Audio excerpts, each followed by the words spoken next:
کیا قرآن کو چومنا اس کے حقوق میں شامل ہے؟ تو یاد رکھیے قرآن کو چومنا نہ اس کے حقوق میں ہے نہ اس کی حرمت میں ہے.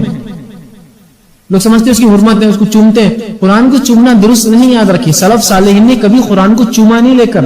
ہاں بس بہت سے لوگ قرآن چومتے ہیں. ایک زمانہ تھا لوگ ایک بار میں نے تو آج دیکھا اندر باہر چومتے، اندر کی کور پہ چومتے، سائڈ سے چومتے، ادھر سائڈ سے چومتے، یہ سائڈ سے چومتے، پیچھے سے چومتے اور پھر رکھتے ہیں اس کو. یہ تقدس قرآن کا ثابت نہیں ہے. جو ثابت تقدس ہے وہ چھوڑ دیا، جو نہیں ہے اس کو ہم نے تھام لیا. مثال کے طور پر قرآن ایک چیز ہے، لوگ اس کو چومتے ہیں. اسی طرح جو ہے کچھ لوگوں کے ذہن میں یہ بات بھی ہوتی ہے کہ جائے نماز جس کو نماز پڑھتے ہیں،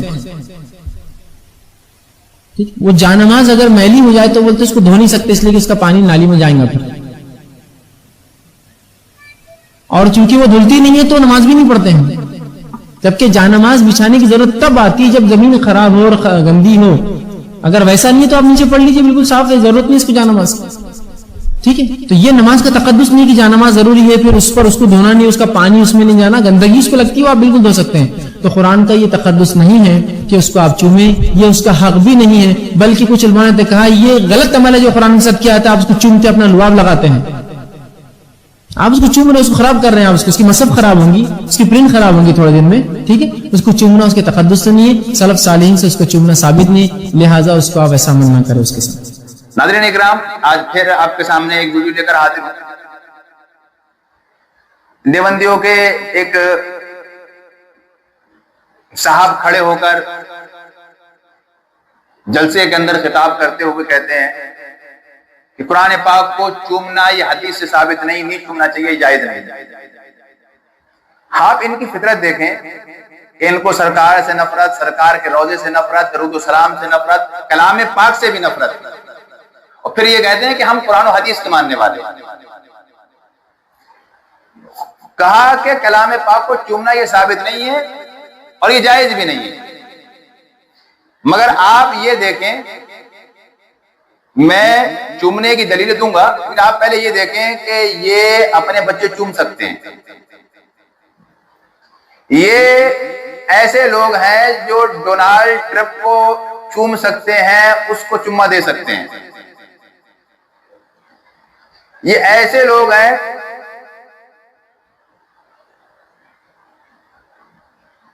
جو بد مذہبوں غیر مسلموں کو چوم سکتے ہیں، ان کے پیر چوم سکتے ہیں، ان کی خدمتیں کر سکتے ہیں، مگر کلام پاک کو نہیں چوم سکتے. اس کے لیے دلیل چاہیے. بیوی کو چومیں گے، بچے بھی چومیں گے، بھائیوں کو بھی چوم لیں گے، مگر نہ کلام پاک کو نہیں چومیں گے. یہ بدعت ہو جائے گا، شریعت کے خلاف ہو جائے گا. دلیل کہاں ہے؟ میں تو حیران رہتا ہوں کہ آخر وہ دیوبندی وہابی جو ان کے دامے فریب میں آتے ہیں، انہیں کیا ان لوگوں کی یہ ظاہراً خباثت دکھائی نہیں دیتی؟ میں مانتا ہوں کہ کلام پاک کا چومنا حدیث سے ثابت نہیں، مگر ہاں تابعین اور تبع تابعین سے ثابت ہے. صحابہ کے بعد سب سے معتبر جماعت اگر کوئی ہے صحابہ کے بعد تو وہ تابعین کی جماعت ہے، پھر تبع تابعین کی جماعت ہے. اور یہ وہ لوگ ہیں جن کے قول و فعل کو شریعت میں بہت زیادہ معتبر مانا گیا ہے. آؤ میں آپ کو ان لوگوں کے قول سناتا ہوں.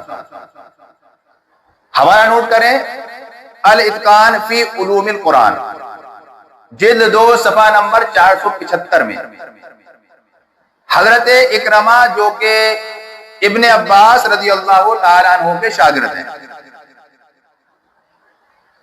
ان کے بارے میں لکھا گیا ہے کہ وہ قرآن کو اپنے چہرے سے لگاتے اور چومتے اور کہتے کتاب و ربی، کتاب و ربی، یہ میرے رب کی کتاب ہے، میرے رب کی کتاب ہے.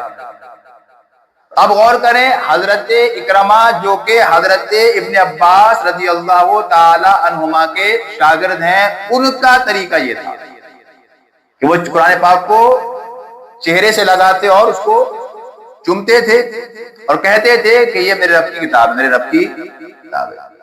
اچھا دوسرا حوالہ سنیں، التبیان فی آداب حملۃ القرآن، صفحہ نمبر 191. امام نووی لکھتے ہیں بعض سلف سے منقول ہے کہ وہ قرآن کو چومتے اور اپنی آنکھوں پر رکھتے تھے.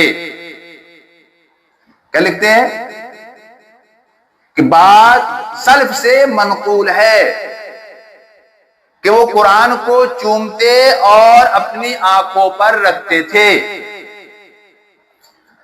حافظ ابن حجر اسقلانی فتاوی ابن حجر صفحہ نمبر 62 میں فرماتے ہیں قرآن کی تعظیم کے طور پر اس کو چومنے میں کوئی حرج نہیں ہے. تعظیم کے طور پر تو مسلمان جو قرآن کو چومتے ہیں وہ تعظیم کے طور پر نہیں چومتے تو کائے کے طور پر چومتے ہیں؟ محبت و پیار کے طور پہ چومتے ہیں, تعظیم کے طور پہ چومتے ہیں, اس کو بڑا مانتے ہیں, خدا کی کتاب مانتے ہیں تو اس کا ادب کرتے ہیں. علامہ سیوطی انہوں نے بھی حضرت اکرمہ کے قول کو نقل کیا ہے اور اس عمل کو تعظیم کو جائز و مستحسن قرار دیا ہے. اب آپ کو فیصلہ خود کرنا ہے کہ آپ کو تابعین تبع تابعین کے قول ماننا ہے یا پھر ان جیسے نبی سے بغض رکھنے والوں کے قول و فعل کو ماننا ہے. قرآن کو چومنے کی اگر حدیث میں صراحتاً کوئی اثر کوئی حدیث نہیں ہے تو نہ چومنے کے لیے بھی کوئی بھی دلیل نہیں ہے. ہاں چومنے کی دلیل ہے تابعین اور تبع تابعین سے ثابت ہے, مگر یہ لوگ نفرت پھیلاتے قرآن سے دور کرنا چاہ رہے ہیں, نبی سے دور کرنا چاہ رہے ہیں. کسی طریقے سے اہل سنت والجماعت کو دھیرے دھیرے کر کے الٹی سیدھی باتیں کر کے قرآن و حدیث سے دور کر دیا جائے. اللہ کا شکر ہے کہ اہل سنت والجماعت کل بھی کلام پاک پڑھتے تھے, اس سے محبت کرتے تھے, آج بھی اور قیامت تک یہ عمل کرتے رہیں گے.